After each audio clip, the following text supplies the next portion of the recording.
everybody, today I'm going to do, I got a truck I need to move on my property here. I'm going to do a first start on it, which is not really a first start because I bought it out of a field and I did a first start on it then, but it hasn't been started in probably 3 years or 4 years.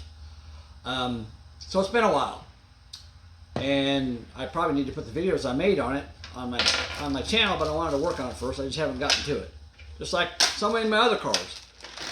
And that's why if you saw my video on my Chevelle, I just sold it because I've got too many projects. I know I'm not going to get them all done, so I got rid of that one, even though I hated to move on to other stuff. But I got to move this truck because it's sitting underneath a tree that's got dead branches on it.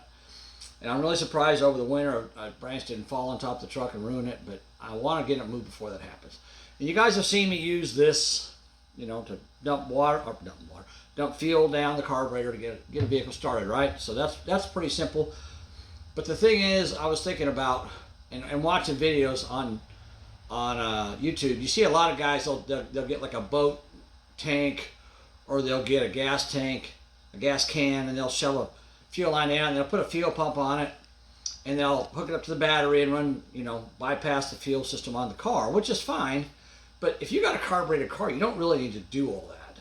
So I'm going to show you guys an easier way that I think is going to work. Again, I've never done this before, so let's try it together. And if it works, then yeah, it'll be a cool thing for someone to do. So I got a Coke bottle here, and it's got a little water inside of it, but it's not enough that I'm going to worry about hurting anything. But anyhow, I like the Coke bottle because it's got this hourglass design right here, which allows you to put something right here to grab it, okay? So here's what I'm going to do. Here's my thought, is I'm going to take and I'm going to, well, come on, go on there. I'm going to drill a hole in the top of this, and I'm going to install a fitting on it with a piece of fuel line. And really all you need to be able to start a vehicle, you need to get fuel to the carburetor. You can, and of course, vehicles, the carburetor's on top of the motor, so the fuel has to come up to the carburetor. So you need a pump to move it up to the carburetor, right?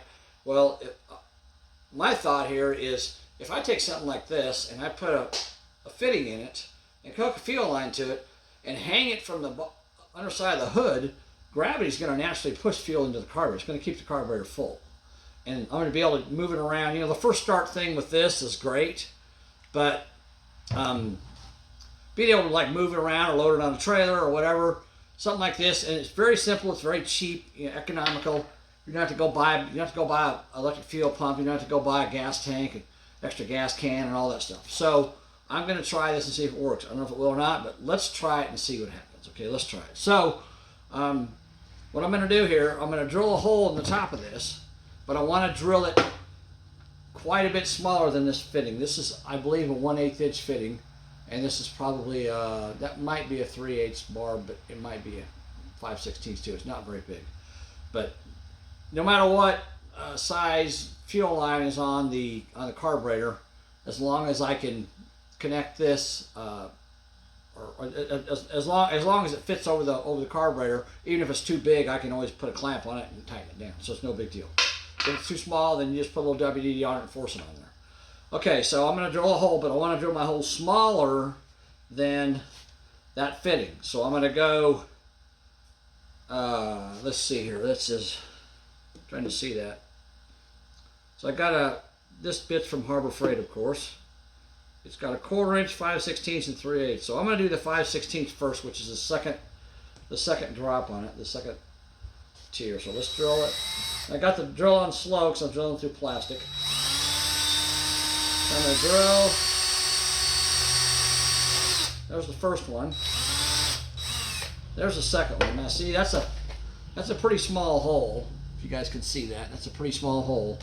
And obviously, this fitting is bigger than that. So what my goal here is to try to force the fitting into this lid so it seals it. And it's a little bit too tight there, so I'm going to go to the next size up, which is 3/8. So let's go up to 3/8.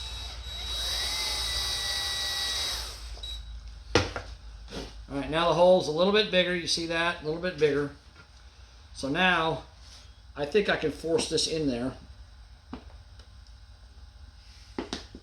Yeah, there we go. And with it being this tight,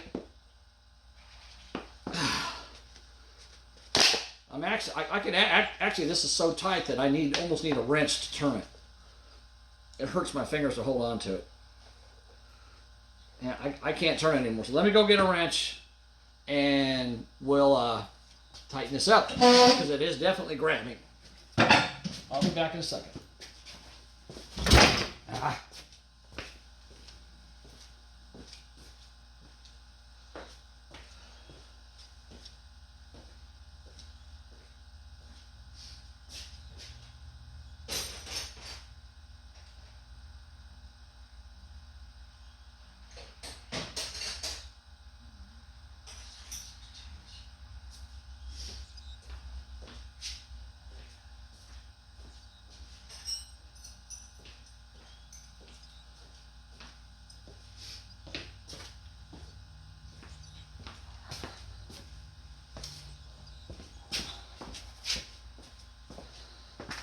All right. I'm not sure if this is okay. I thought it was a 1/2 inch, but I got a smaller size just in case. So yeah, that's really tight, and it's actually making threads into the lid as I tighten it up. Now, one thing I want to do before I put this all the way in there, I want to use something on the threads to help seal. So what am I going to use on the threads, guys? What do I always use on the threads? I'm going to use some Indian Head shellac. So let me go grab that.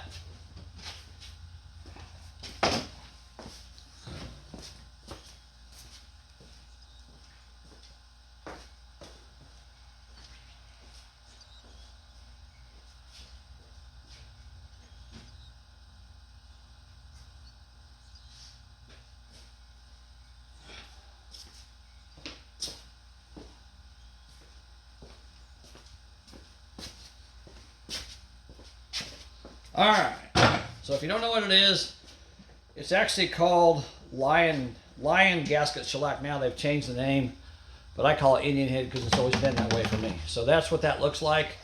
This is really good stuff. It's really good for water pumps, timing chain covers, oil pan gaskets, anything that has oil or gasoline come in contact with it, any kind of gasket. This is really good. And then you can use it on, oh, jeez, that's, okay. That's, yeah, it works good. The lid's stuck. I gotta get a pair of pliers to take the lid off. It works, it even works good on, like your thermostat housing, water pumps, things like that. You know, anything that has a fluid contact to it in the engine. Okay, let me get a pair of pliers. I gotta take this loose.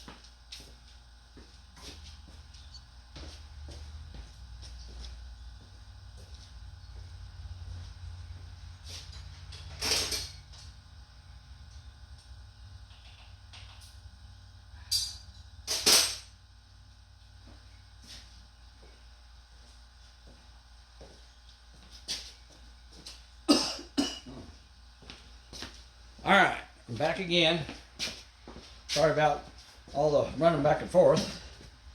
Okay, so now I'm going to take this stuff, and obviously, if this lid's stuck on here, it does a pretty good job of making stuff stick together and sealing it. I probably don't need this on here because this is plastic, and I can see it's actually cutting threads into the lid, but I'm just going to put a little bit on there just to kind of give me some insurance. Okay, there we go. All right. So I'm going to take that now. I'm going to continue to screw it in with the shellac on it.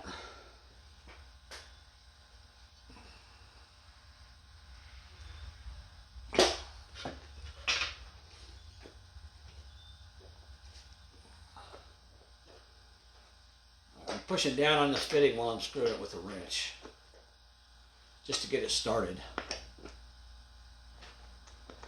we go, it's going now. All right, I'm going to screw it all the way down until the shoulder of the nut part of it touches the plastic.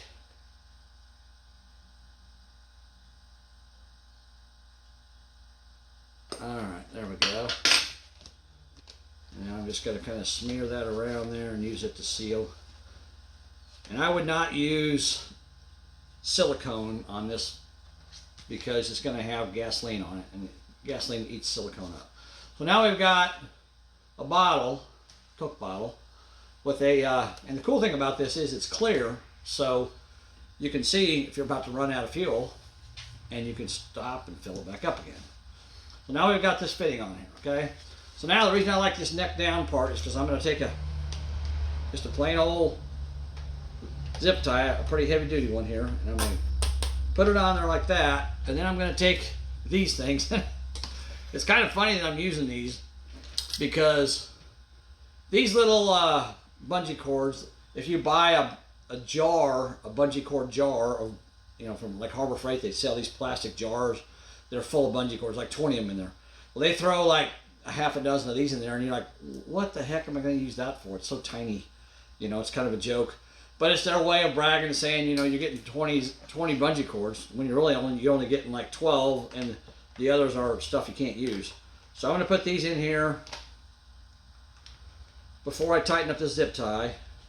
I'm going to put them in there like so, like that. See, I got the hook on the inside so that it can't come out. Here, let me turn it this way. So I'm going to put the hook in here like that. See, in there like that, and then turn it so the hook's on the inside. Okay, I put them opposite of each other like that, like so. And now the thing is, can I tighten up this zip tie where it doesn't collapse the bottle, but it keeps the bungee cords from falling out? And it's definitely not going anywhere. And see, now I've got a way to hang this, and I can hook them together and put them on like the hood latch, or I can find a couple places under the hood to hang them on, etc., so on like that. So, and that's pretty tight. I can pull really hard on that, and the zip tie does not come loose. But I got you notice I got the thick zip tie. I don't have a thin little one. I got a big heavy one. So you want to get the heavy one. I'm going to try to tighten up a little bit more. All right, I got it to go a couple more clicks. So now we've got a bottle that we can turn it this way, pull the lid off, fill it up with gasoline, and then obviously hook a fuel line to it and run that to the carburetor, and then flip it upside down and hang it from the bottom of the hood.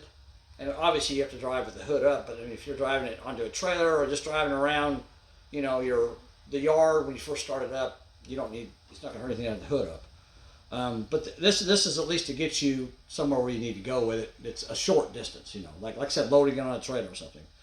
But I think that's going to work real well.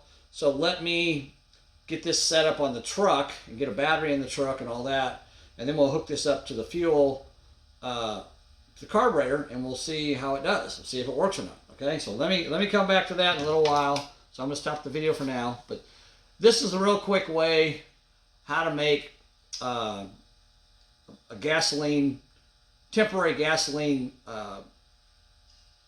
flow or gasoline delivery system. Be able to deliver gasoline to a gasoline engine that's carbureted, not fuel injected. Obviously, it's fuel injected. You got to have a fuel pump because you got to have pressure. But if it's carbureted, any carbureted engine, this will work on. I mean, as long as you got fuel going into the engine, the float bowl inside the carburetor moves up and down to allow fuel past the needle valve. So as long as you've got this putting pressure or feeding fuel into the carburetor, you'll be able to move the car around, start it up, and drive it. So let me get this hooked up, and then we'll see if it works. Okay. All right. I'll be back in a little while.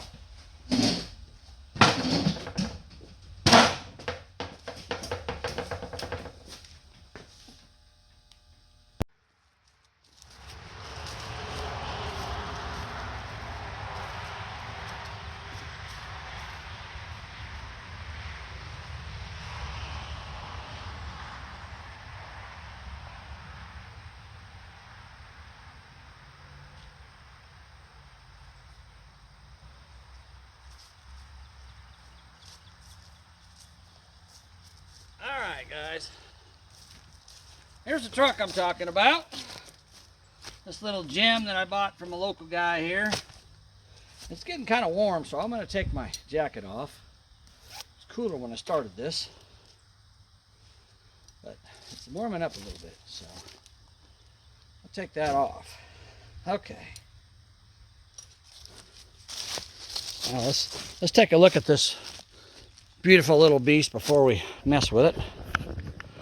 So this is a 3/4 ton 1974, I believe, Chevy truck, and it's got a dent in the fender there, got a dent there, and it's got some damage back here where it looks like somebody may have had a blowout and bit the fender up. I kind of pulled that down a little bit, but if you look at this truck, I mean, it's really, let me open this door.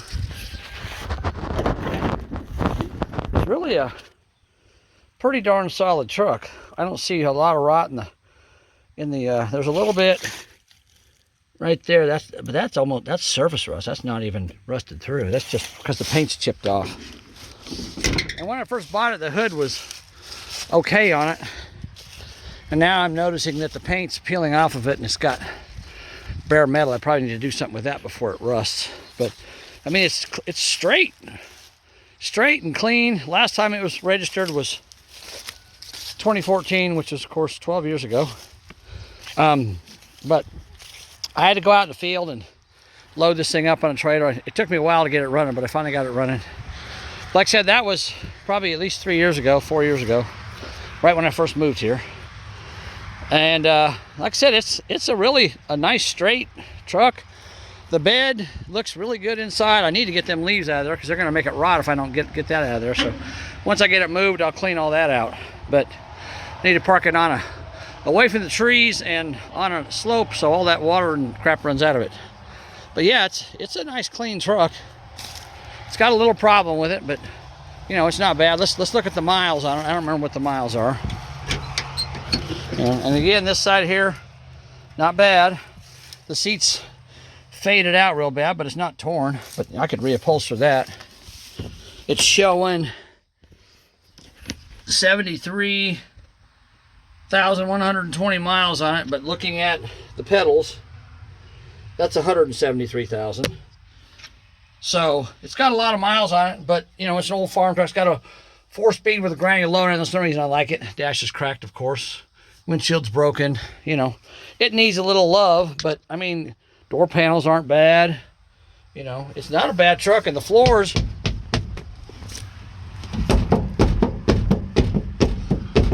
seem pretty solid. It's got a rubber floor mat in it. So I don't remember what it looks like underneath. We're not going to look at that today, but anyhow, I got a battery, and let's open up this hood. Let's see, where's the, oh, it's down there. Okay. Here, let me do this two-handed instead of one-handed. Make things a whole lot easier. Put this thing back in the holder so I can have two hands free. All right. There we go.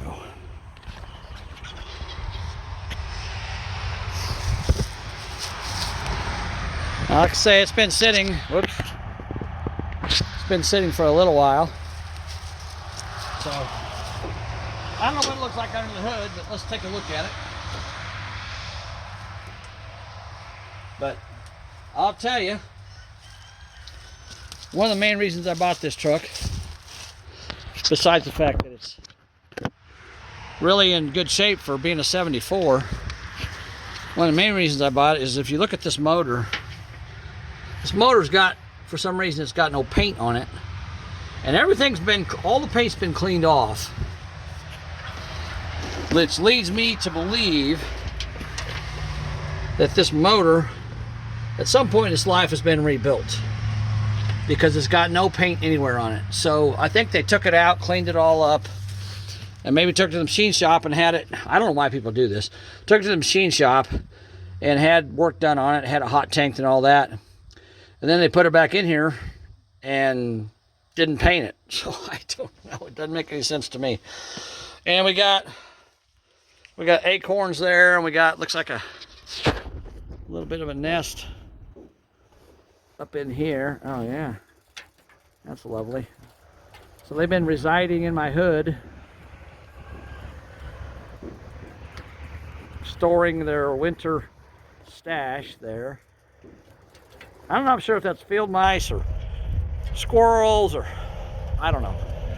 I don't know what it is, but something's decided to turn my hood into an apartment complex. There we go. That's, well, there's still more of it in there.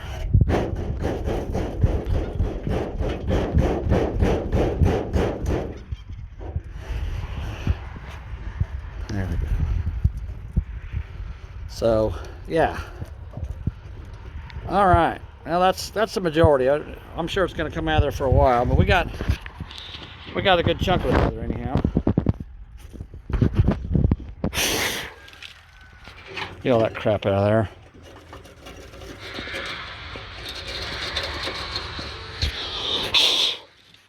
Okay, and I also noticed we've got, of course, nut storage on the intake manifold as well, and we've got acorns inside the air cleaner housing. So let's take the air cleaner lid off and see what's inside of here. See how bad it is.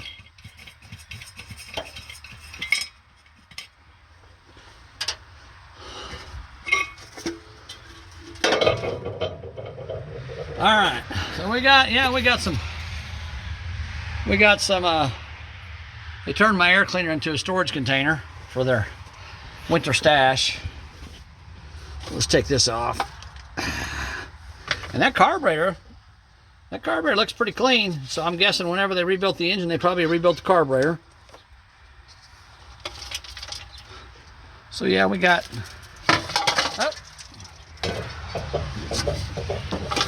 a few acorns. Whoops, sorry. I'm turning you guys upside down there.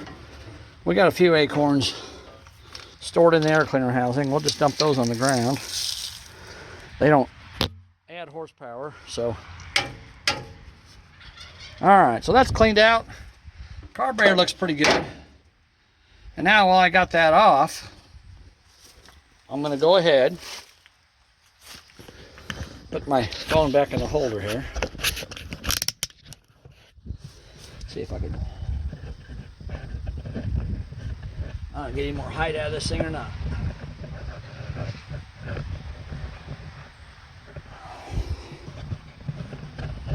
Nope. Well, that's about as high as I can get it to go. But you guys can still see, so. This is the battery I got hooked to my phone because it's going dead on me, but that's okay. All right, we're going to set that down on the hood there. So, I had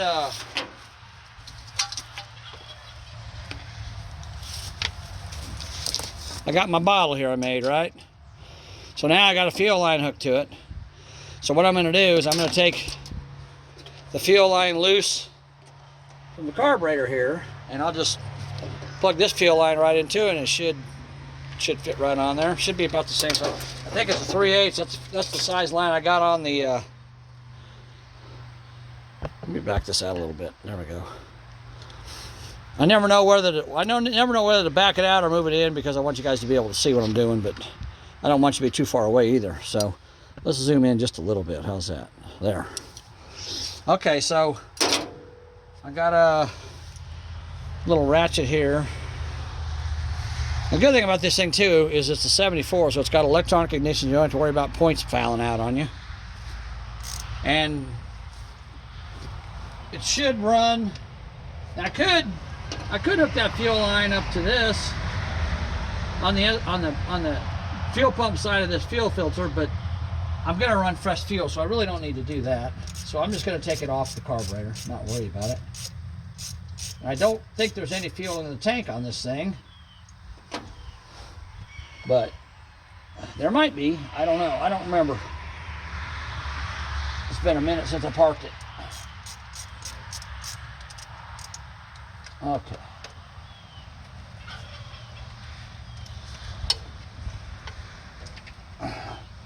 So somebody did what they usually do, and they cut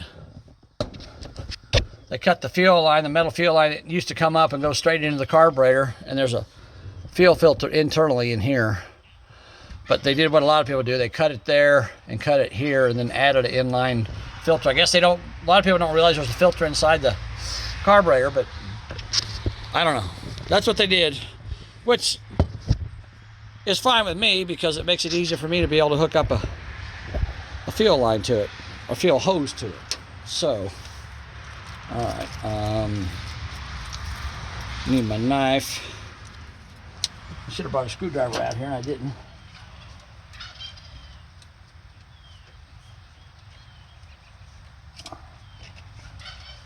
There we go.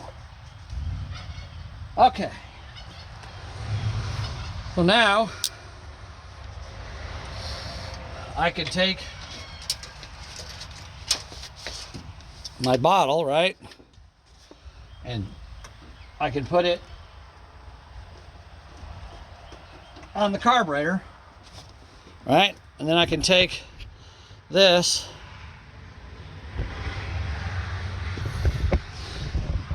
and I forgot about my battery. Sorry about that. I forgot about my battery on my phone. It jerked my phone.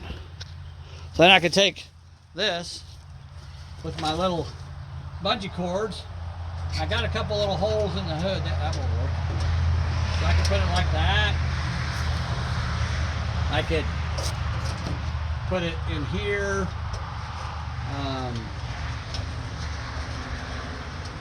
Like so. Hang it like that. And of course, when it has gas in it, it's going to pull. So it's going to pull those tight. So now I got a way. It's 4 p.m. Uh-oh, alarm's going off. Turn that off.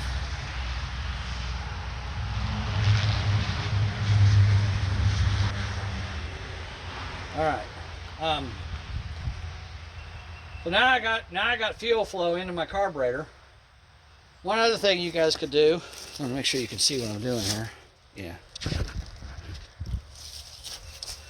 One other thing you could do, you could get one of those fuel shutoff valves like you see on a lawnmower or something like that, and you could put it in here. But I'm going to use the cheap method. I'm just going to use a pair of vice grips. Hey Jerry, my neighbor's walking by, so I'm just going to pinch that shut with a pair of vice grips, just like that. That way I don't have fuel running into the carburetor when I'm not ready for it. Okay. Then we're going to come over here. Well, I'm not sure. Dadgummit, my tripod fell apart on me. All right. Now I got to put a battery in it. So we're going to zoom you guys in over here.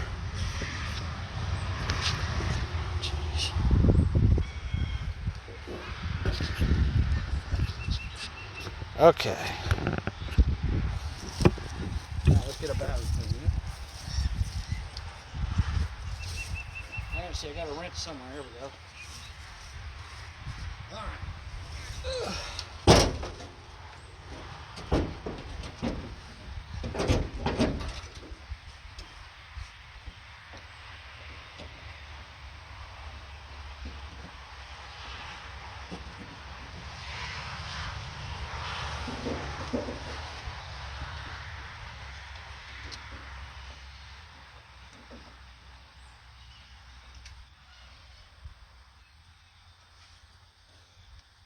Tighten up these. I don't know if you guys can see this or not, but these are, I'll show you this one real quick. These are the side post terminals they don't have the plastic over them. And you can just take a 3/8 bolt with a nut on it and thread them right in there. It makes it real easy to attach a battery Then just tighten up the nut to where it snugs up the battery terminal,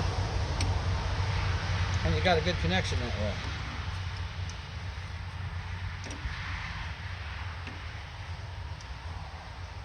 way. Okay, battery's installed. All right. Now I need to fill up my gas supply with gas.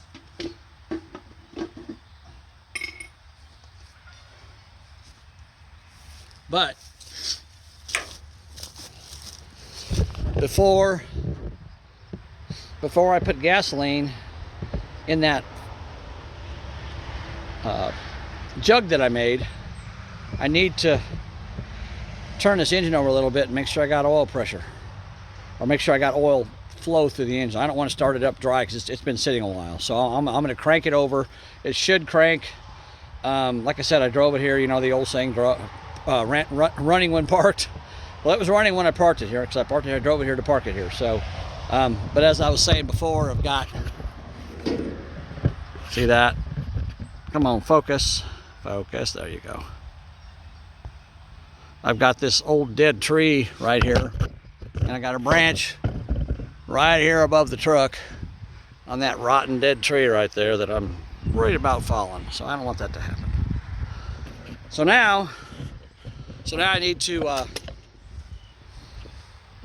get inside, crank the engine over a little while, get some oil flowing through the engine again before I put gas in it, because I don't want to start it dry. If you guys ever do this on your own, you always want to crank your engine over for a little bit first before you just throw gasoline in. I've seen guys on YouTube, they just throw a battery in it, if they can get it to turn free with a fan or a wrench or whatever, they'll throw a battery in it, throw a fuel in the carburetor and try to start it up immediately. I mean, that's fine if you don't give a crap about it, but this motor, I believe, has been rebuilt, and I think I know what's wrong with it, but obviously I haven't messed with it enough to know for sure.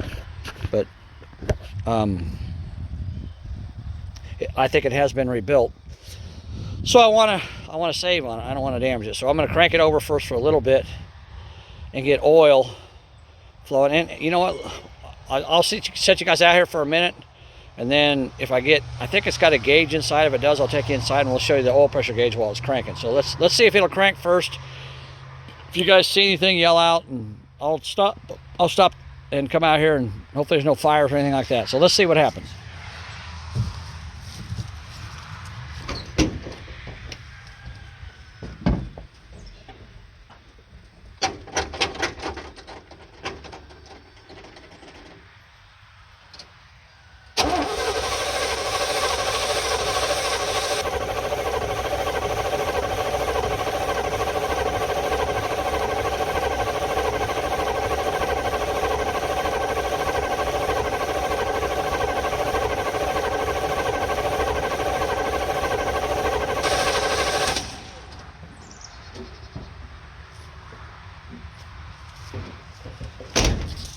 All right, I got good oil pressure. I'll show you guys that in a minute. One thing I should have done before I even did this, and I forgot, I should have pulled the dipstick out and looked at the oil. And yeah, I mean, it's not too bad. It's a little bit dirty, but it doesn't look like a chocolate milkshake, so it doesn't have water in it. That's good. It's a little low. It's about a quart low, but that's okay. We're just going to move it around the yard here. We're not going to take it out and drive it on the highway. Another reason I think it's been rebuilt is because it's got a chrome dipstick and dipstick tube in it, which is not factory, obviously. So they must have broken the old one getting it out when they had it at the machine shop. And had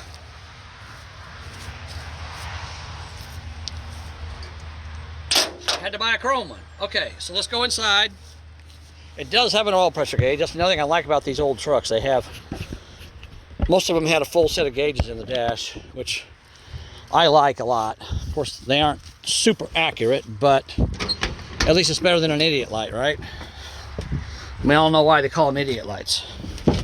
The light comes on, you're an idiot, because by then it's too late. So we got We got an amp gauge, we got oil pressure gauge, and we got temperature gauge. We got all the gauges we need. That's cool. All right, so let's, and I didn't see or smell fuel out there from cranking it, so let's crank it and see what kind of oil pressure we get out of this thing when we're cranking it. I'll get you guys right in here where you can see it. Okay, here we go.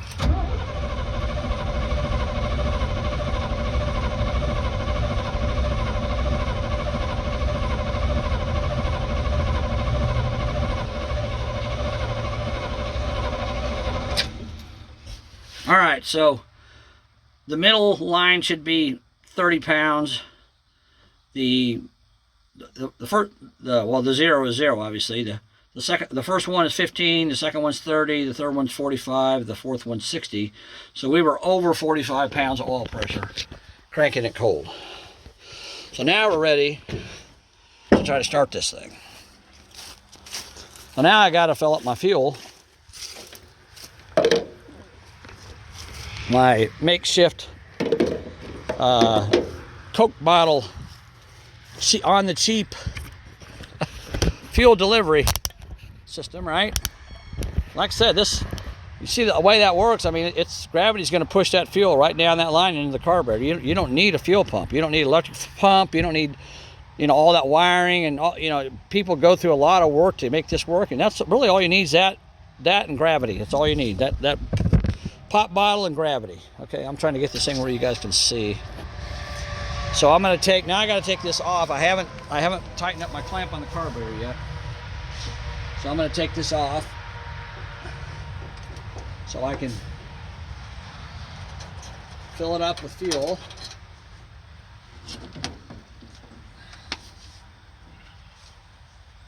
I guess I could have left the hook to the carburetor, but it's fine. Whoop. All right, I got a gas can and a funnel down here. Oh, hold on a second. Let me go get one thing there real quick. Hold on, I'll be right back. All right, guys, I'm back. So the other day, I changed my neighbor's pickup truck, changed the oil in it, and I got this old used oil out of her truck. So I'm going to take some of this old used oil, and I'm going to dump a little bit of it in this bottle, and then fill it up with gasoline. The reason I'm going to do that is because the oil in the gasoline will help lubricate the cylinders as it flows in there. So it's not going to hurt anything. There's no point in using good oil.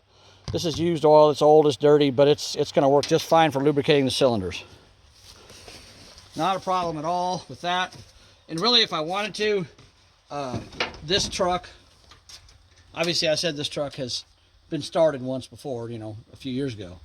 But if it was like a first start and I never started it at all, I could also take some of this and I could dump it down the carburetor while I'm cranking the engine over. Just pour it down the carburetor slowly, and let it fill up flow into the cylinders that way too. And I could also even dump a little bit, put a little bit of oil for a first start. I could put a little bit of oil in this when I fill the carburetor up, and it would get oil immediately. But I'm not going to do that today because it's, like I said, this thing has been started once before, so I'm not going to worry about it. But I am going to put a little bit of oil in this bottle so it can mix with the gas, so I can have a little bit of a mix here. Make sure you guys can see what I'm doing here. Oh yeah, you got a good view of that. Okay. So I'm going to dump a little bit of this oil in there. I got to get a hold of it with one hand. Try not to drop it or spill it.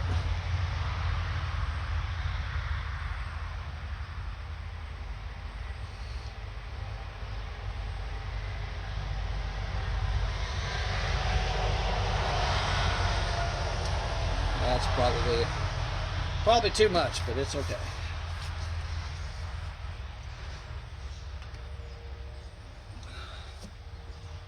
Okay, so as you can see in the bottom of the bottle now, we got, an 1.5 inches or 2 inches of oil down there. So now I'll fill this the rest of the way up with gasoline, and I'll do that off camera.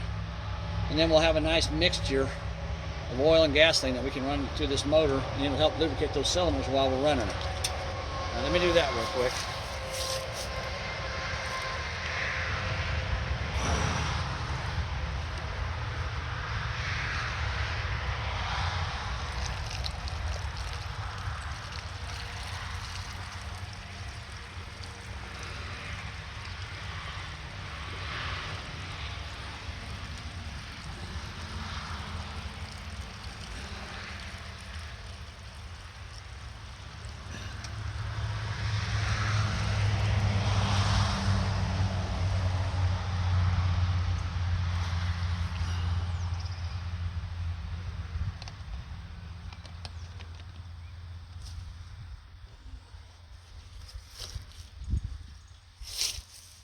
Okay. So now we got a mixture of about 3/4 full of gas with some oil in there. It's going to lubricate those. It's going to make this thing smoke, but it'll lubricate those cylinders up really good. So I don't care about that. And I don't think it's enough oil to foul the plugs. Shake it up a little bit to get that oil and gas mixed in. And as you can see, I'm not leaking any fuel here. So far my bottle idea is working pretty well. I don't want to squeeze a bottle because I don't want to force fuel out of it. So I'm going to hang it right up here, like so, off these bungee cords.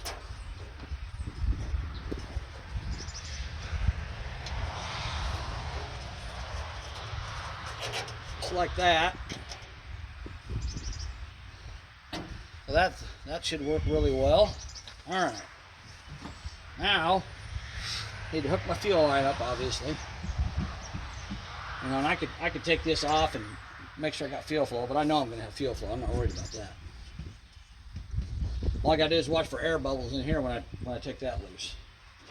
Now let me tighten up this hose clamp on the carburetor.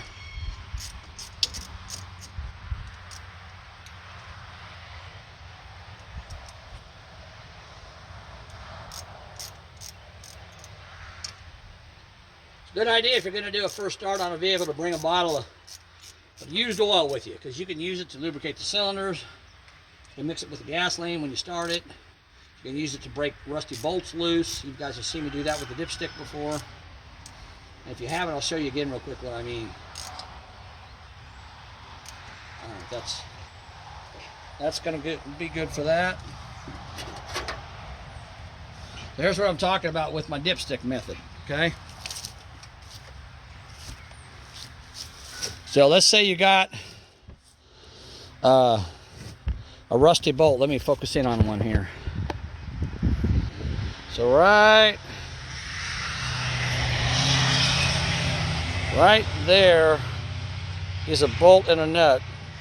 See that on the top of the thermostat housing. So let's say that nut doesn't want to come off. It's rusted, it's sticking. And I don't have any, I forgot to bring a can of WD-40 with me. Take your dipstick, pull it out, set it down on top of that bolt. See that? All that oil runs down around those threads. And oil is actually going to stick better than WD-40 does. Now that bolt, that nut will come right off. So if you got a rusty bolt or a rusty nut, you don't have any WD-40, just take your dipstick, put it on there like that, and you got a lubricated bolt. Pretty simple. What do you think? You guys like that? Okay. All right, let's zoom back out. Zoom in a little bit. Okay. So now we're ready to start this thing. And my bottle's up there. It's about 3/4 full of gas mixed with oil. I got my line pinched off. So what I'm going to do is I'm going to put just plain old gasoline that I got in here in the carburetor. I'm going to fill it up first to start with this. That way I got just plain gasoline going in to start with. Okay, so I'm going to fill up my fuel bowl just like I always do through the vent.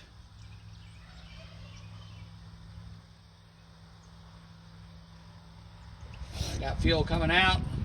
Dump a little bit of fuel down the throat of the carburetor. All right, and now we should be ready to fire it up. One thing I see, I got a vacuum line right here that's not sealed, but let's see. It's on the bottom of the air cleaner housing here.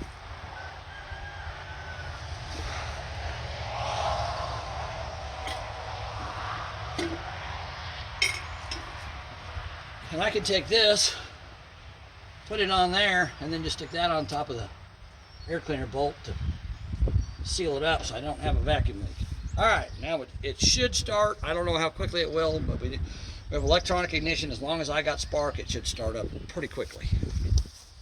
Let's see what happens. Here we go. Oh, wait.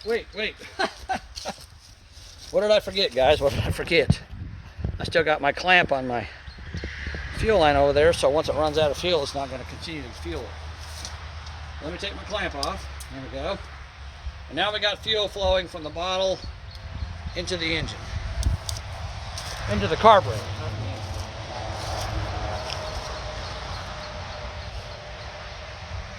All right, here we go.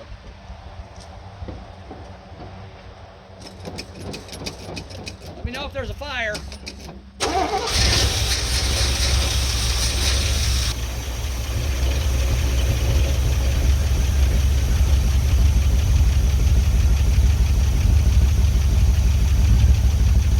Well, that was a whole lot easier than I thought it would be. But as you can see, it's running. My fuel delivery system's working just fine. Oh, it died on me. It's not happy.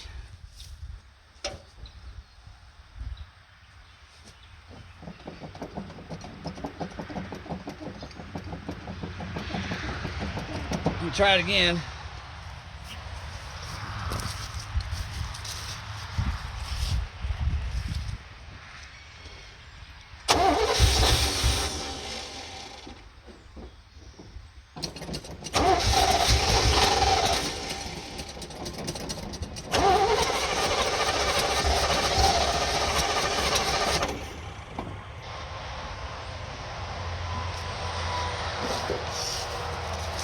I just thought of something. I might have to have a vent hole in that Coke bottle in order for the fuel to flow. I may have to put a screw in it, put a screw hole in it, and so the fuel can flow. Let's try this again. But I'll try it one more time. I felt the fuel bowl.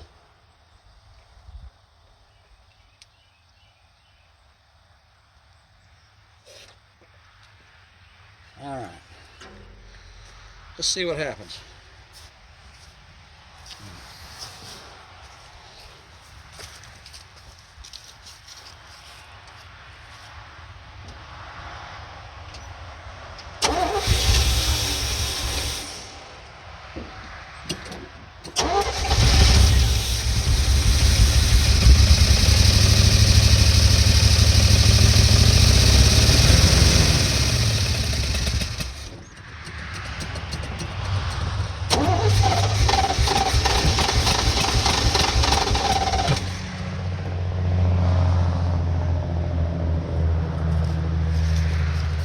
I think that might be my problem.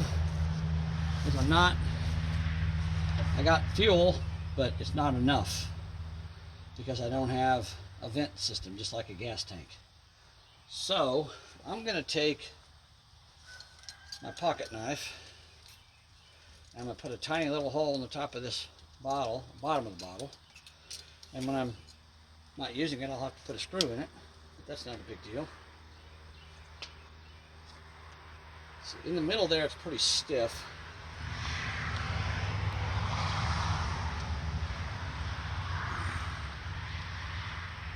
Shouldn't take much of a hole.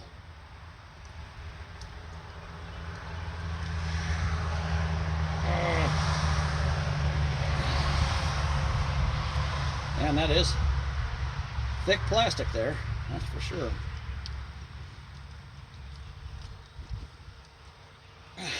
Wow. Okay, well, let me go get my drill and drill it. Maybe that'll make it easier. Hold on, I'll be back. Okay, I'm back. I got a drill with a little bit on it, and I got a little tiny screw and screwdriver. So let's drill a hole in this thing. A small hole.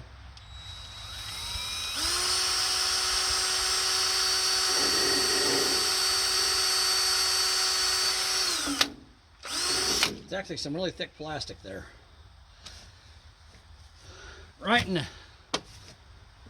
the middle. I don't know how well you guys can see this, but I'll put the screw in here where you can see it.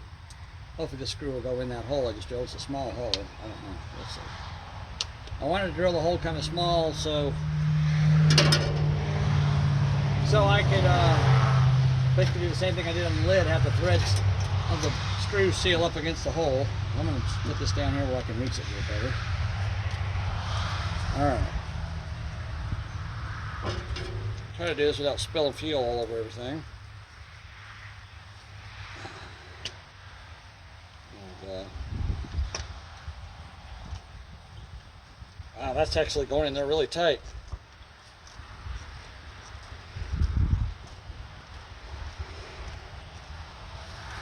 Okay, so that way,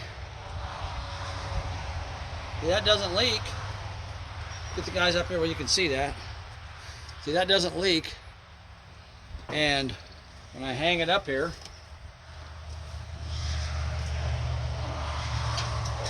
I can rotate the bottle a little bit, take that screw out, and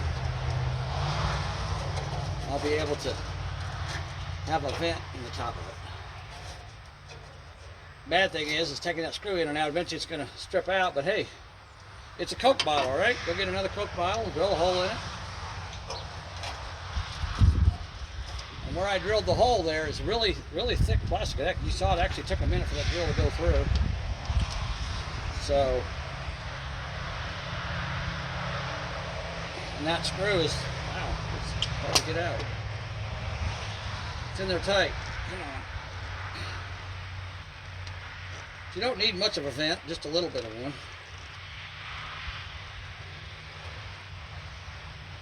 Alright.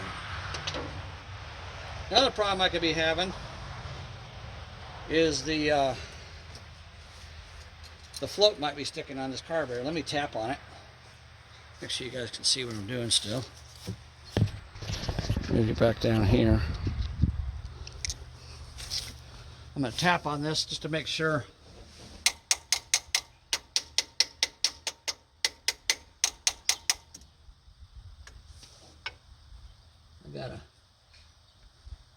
I got a plug that goes in the carburetor that's corroded and falling apart. One in the oh shit! Now there's one in the bottom that's on the manifold vacuum. That's going to create a massive vacuum leak, so that's not going to work. So now I need to go find a couple of plugs.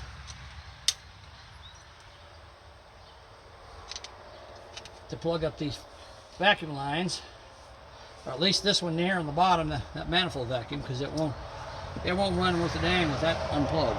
So luckily I'm here at my house. Let me go back up to my shop, get a couple plugs for the vacuum lines, so we can plug those out so we don't have a vacuum. All right. Again, I'll be back. Okay, I'm back again. I got a couple of little vacuum plugs here. These vacuum lines being up will definitely make it run pretty bad. So now that I got these, I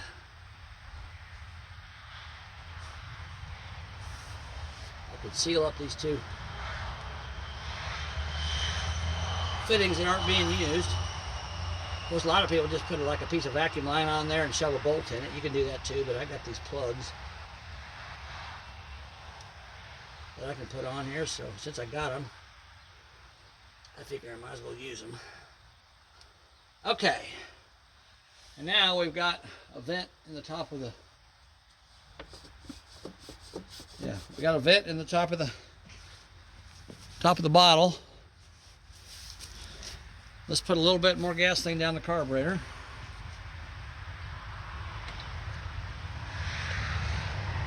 We should be able to get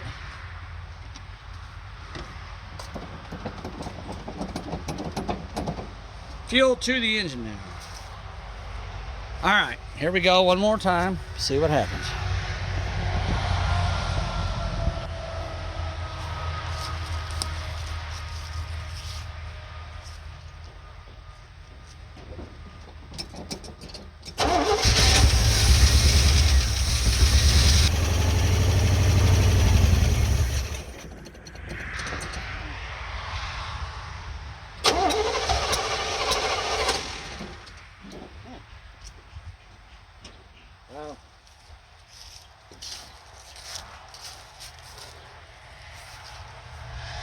For some reason,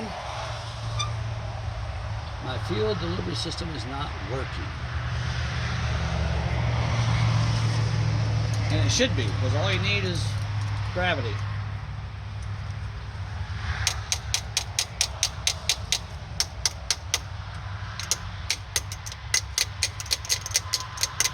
I got a feeling that float's sticking in there.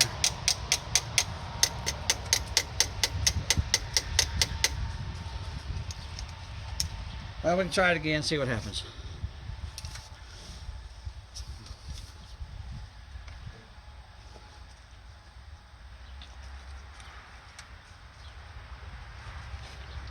Seems like I got plenty of fuel in the carburetor. It's not taking much to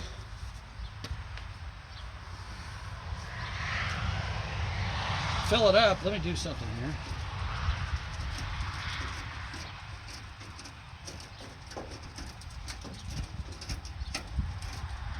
This stupid fuel or hood latch is full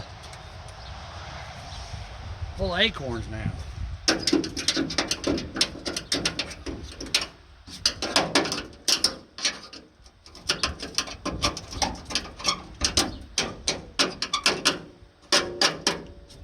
Okay. Let me get up here. Take a look. See if I got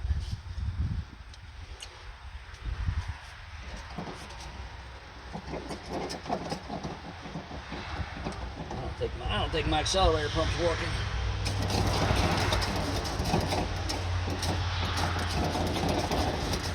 I don't think it is. I don't know. It's hard to see in there. Well, let's try it again, see what happens.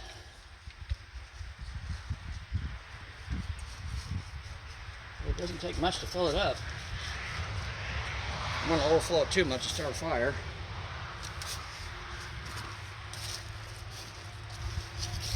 Okay, try it again.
Well, I think I'm getting fuel to it because it keeps trying to start, but I think that carburetor's probably messed up on the inside.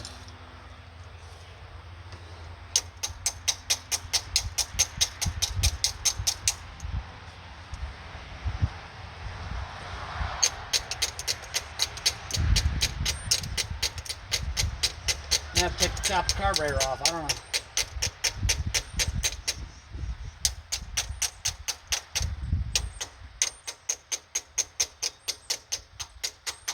Sometimes tapping on it will help. Let's do this real quick. I'm sure this isn't the problem.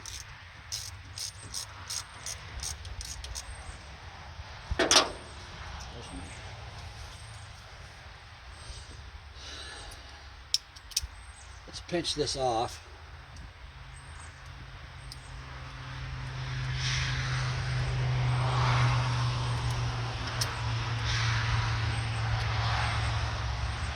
Pull this fuel line off of here.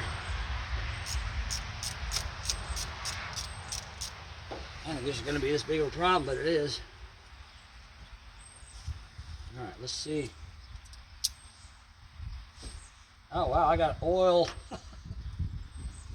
That's part of the problem right there, is it just oil coming in there, it's not gasoline.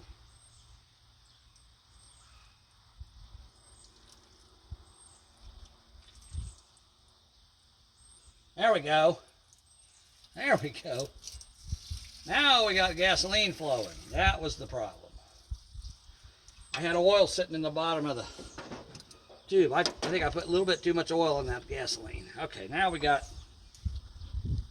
gasoline flowing. So now I got to get all the, if it's got oil in the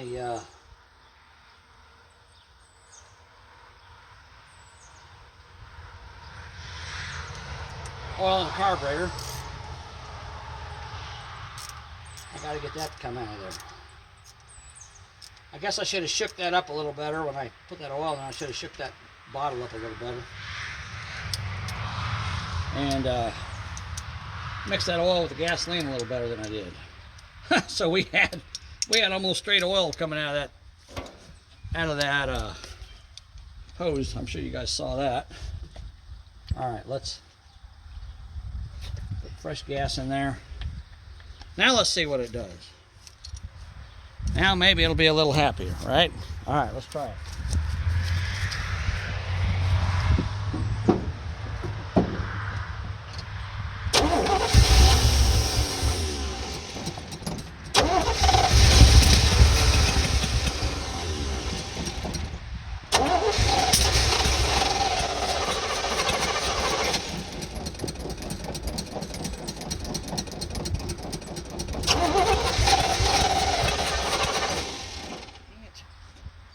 Man, this thing's being stubborn.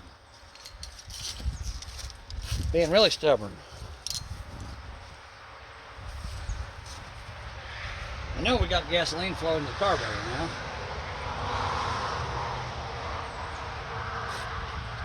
Yeah, it's got plenty of gasoline.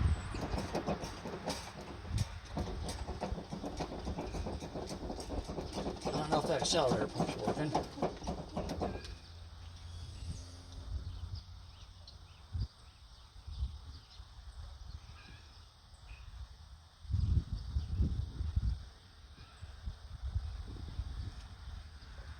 I got to get that oil out of there. Whatever oil's in that fuel bowl, I got to get it out of there. Might take a minute.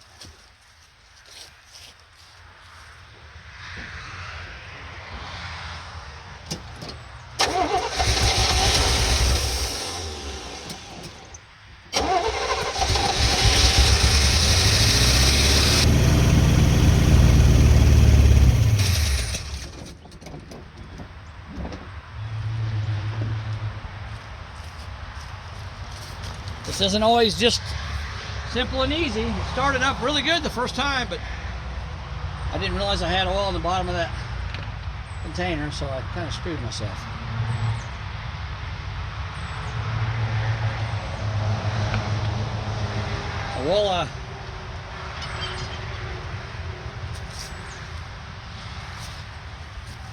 We'll keep going at it. We'll get it.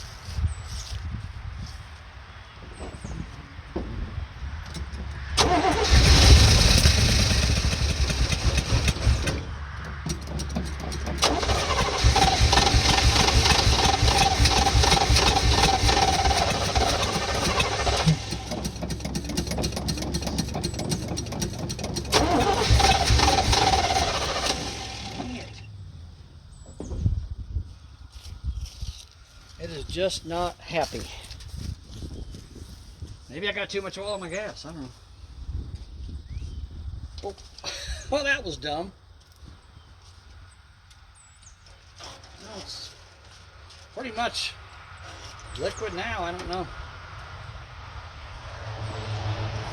I don't know. It should start and run. Started up the first time really good.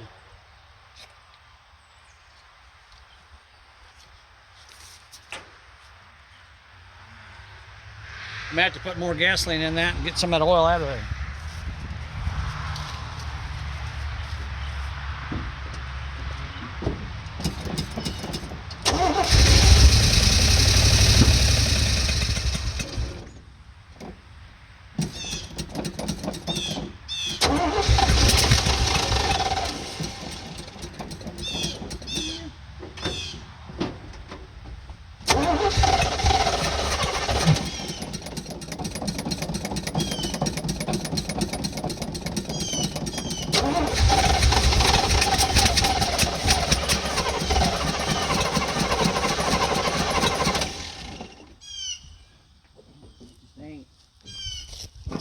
go.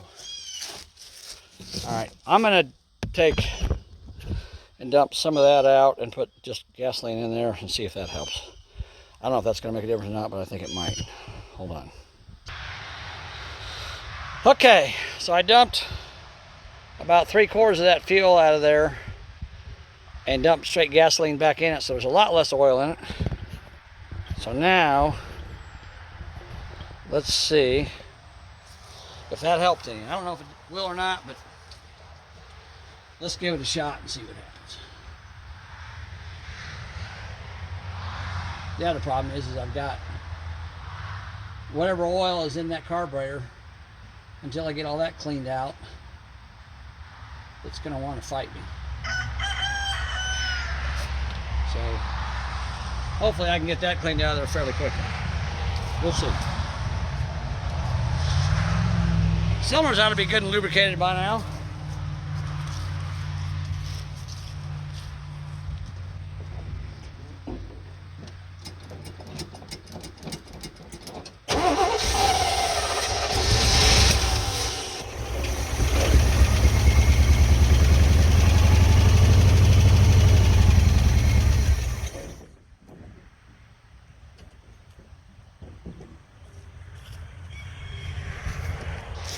Sounded a little better that time.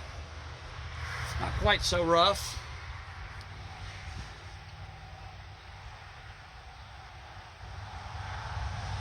Not taking very much gasoline to fill up that carburetor barrel, I can tell you that much. Let me do this. Let me pinch this thing off and then try to get all the fuel out of this carburetor I can get out of it. And then we'll try to put fuel back in it without all that oil.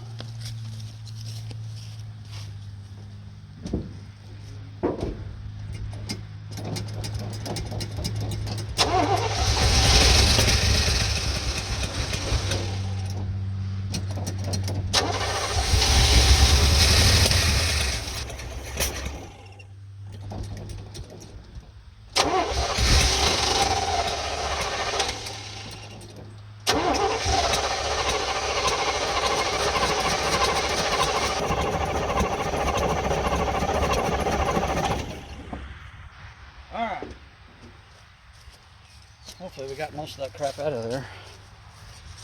But I'm gonna fill up the bowl with fresh fuel.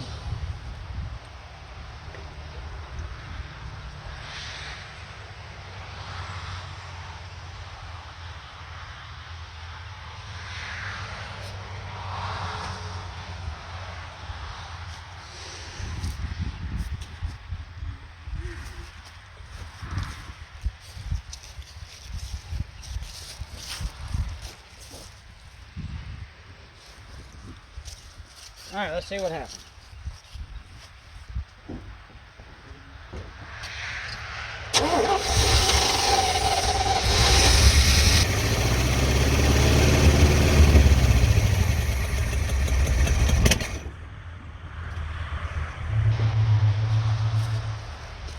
Just trying to flush that oil out of there by putting just straight gas in it and running it till it quits.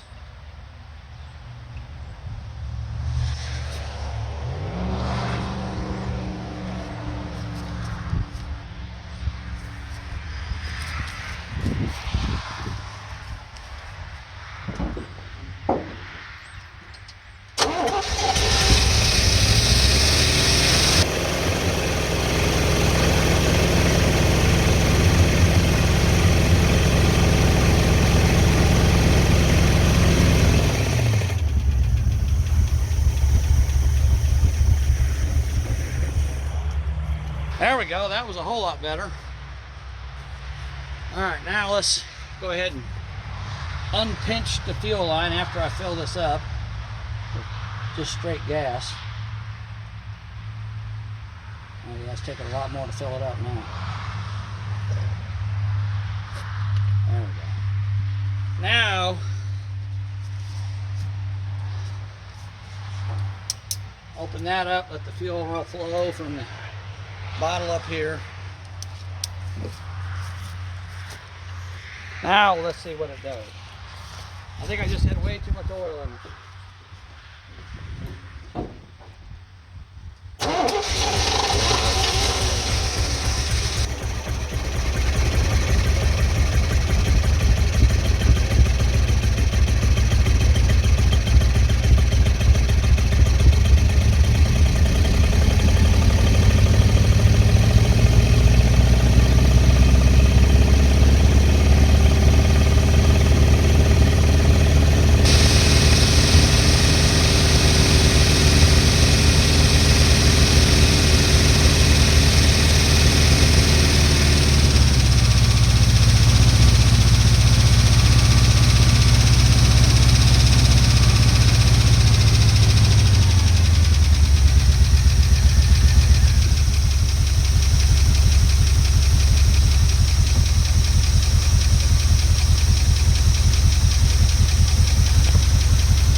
Success! I think I put just a little bit too much oil in that gasoline. Yeah, that was the problem. So yeah. So as you can see, it's running off this bottle now. This bottle will slowly drain down. And, you know, the good thing is it's clear so I can see how much fuel's in it. But yeah, it's running. So now I can move it around wherever I need to move it, get it out from underneath this tree, which I don't like. Of course, it is running a little rough, as you can see, but I know what's wrong with it. If you guys want me to post my first start videos on this truck on my YouTube channel, let me know and I'll post them. But I haven't posted them because I haven't worked on it. But as you can see, it is running. Hasn't been started in about 3 or 4 years, so it's running now. But so everything works the way it's supposed to. But the thing you have to remember is, don't put a half a quart of oil in a 2-liter jug with gasoline because it's way too much oil. So I got a little bit of oil in there now. It's lubricating the cylinders as it goes, but you can see it's running now. So it's taken care of. So now let's try to move it out of the way and get it up there where it's away from this tree.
I got no emergency brake, so I got to put a block of wood behind the tire. Hold on, let me go grab a block of wood or block of something.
guys, we got her moved.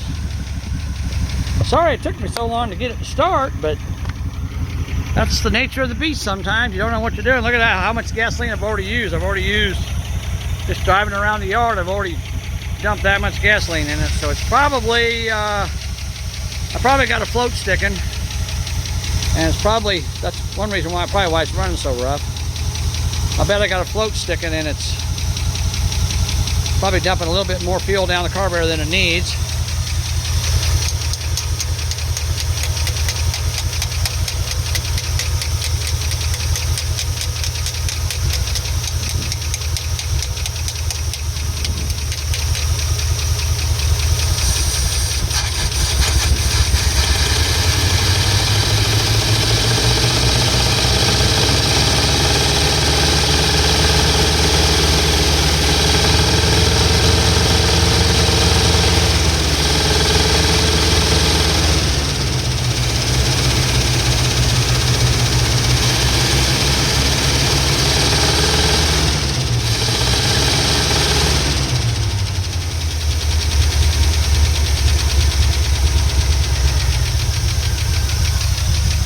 Look at that.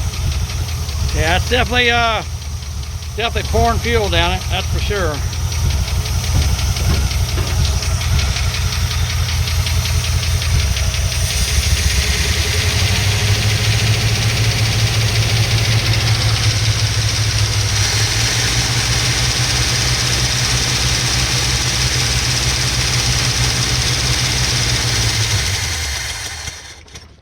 There you go. I used almost 3/4 of a 2-liter bottle and just pulling it from over there where those gas can is over to here. So yeah, I'd say it's getting a little more fuel than it needs. So that carburetor is probably stuck, got a stuck needle seat in it. And that's one reason why it's running so rough. That needs to come apart. All right, let me get my tripod over here. And I was driving it over here. When it would rev up, it wouldn't rev up very much.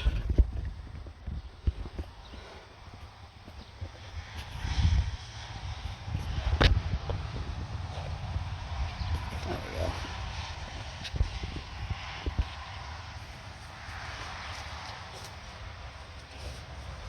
When I was driving it over here, it had a good 60 pounds of oil pressure running when I would rev it up. So I mean, the engine's probably a good engine. I'm not exactly sure what's wrong with it because I haven't taken it apart, but I know it runs. Obviously it needs some carburetor work. I should probably pull that Quad-Jet off there and rebuild it and put it back on there and see how it runs after that. It may run fine, but that's definitely a problem with it. But anyhow, guys, that's gonna wrap this video up. So my Coke bottle trick works. Just have to remember, number one, you got to put a little vent in the bottom of the bottle so the fuel can flow a lot easier. And actually, to tell you the truth, I'm not even sure you need that, because if I hadn't had all that oil in there, maybe it would have worked. Maybe I should get another Coke bottle or actually what I should do is fill that Coke bottle back up, plug up the vent hole in the bottom of it, and then see if it'll run with the vent hole plugged up. But definitely you don't want to put a bunch of oil in the bottom of the bottle like I did. Probably maybe half a cup or a cup of oil in there is probably plenty. You don't need much. I put way too much in there, and that was my problem to start with. But we got it figured out. We got it running. We got it moved. Now I'm not having to worry about a tree falling on it, so I feel good about that. It's on a downhill slope, so I need to clean the bed out, and the rain will wash all that crap out of there, so I don't have to worry about rusting the bed out. Anyhow, guys, I appreciate you watching. Hope you enjoyed this video, and we'll keep working on my stuff here, all my junk, and making it run and see what we can do with it. All right, guys, that's enough. Talk to you later. Bye.